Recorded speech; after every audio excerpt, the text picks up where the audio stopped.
Sometimes we can see the big picture, and sometimes we don't see the big picture. Sometimes the big picture is not even for this world. Sometimes the big picture is for the next world. Sometimes we suffer, and we don't even see why we suffered, and only later in the next world, after 120, we realize that it was for our benefit, for our soul, not even for our body. I want to share with you something so amazing. No, it's not even, it's crazy. It's unbelievable. You just, whatever, stick with it. It's really, really amazing. It's something from Rabbi Yehoshua Zitron. He goes and he asks like this. He says, when you look at the Torah, the amount of ink that the Torah puts on a certain story or a certain, lesson, the more ink, the more that we can learn from it. Meaning that the more the Torah expands about it, the more lessons, more vital lesson it holds for us. So we look at the Torah in general. You look at the 5 books of Moses. What is the majority of the ink that is used in the 5 books of Moses? It's used on Moshe Rabbeinu. You go through the Yetziat Mitzrayim, the Exodus, you go to the Har Sinai, giving of the Torah, you give to the 40 years of the desert. It covers roughly 4 out of the 5 books. Let's go to the first book, to the book of Genesis. It begins with the creation of the world, it goes through the flood, and then it goes through the Avot, the patriarchs and the matriarchs. And those, says Rabbi Salman, are not so much. They're given space, but not a lot. What's given one of the most spaces in the Sefer Bereshit? The story of Yosef, the story of Joseph.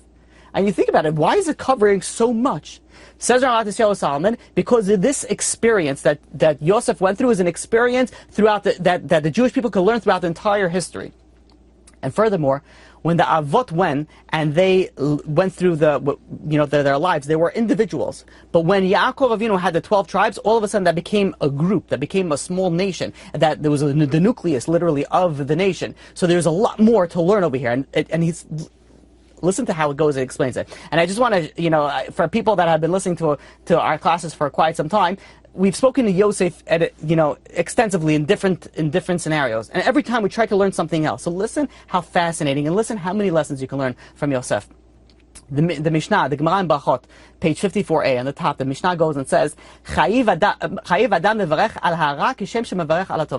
a person is required to bless God on the bad, just like Kishem, just like he blesses him for the good. Now the Mishnah does not say that we bless God for the good, and we should also bless God for the bad as well.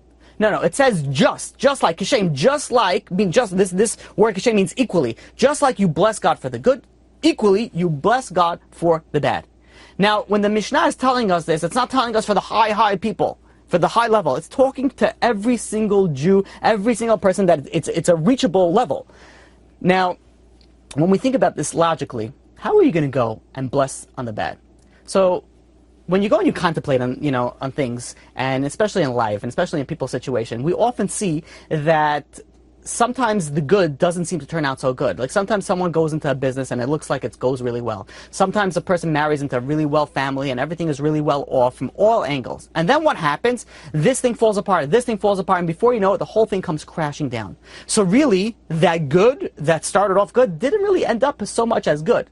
And you have, vice versa as well. You have the opposite, where you have somebody that marries maybe not to the best and gets into, financial situations that's very, very difficult. And then what happens? This and that happens. And then all of a sudden the situation turns around and it goes all the way and he skyrockets to success.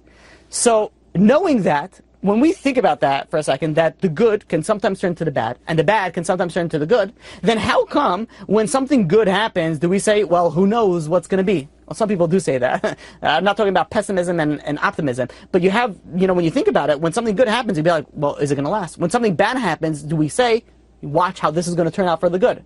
Why don't we do that? And says Rabbi Yehoshua Zitron, this is something that we need to crystallize this type of logic into our mind.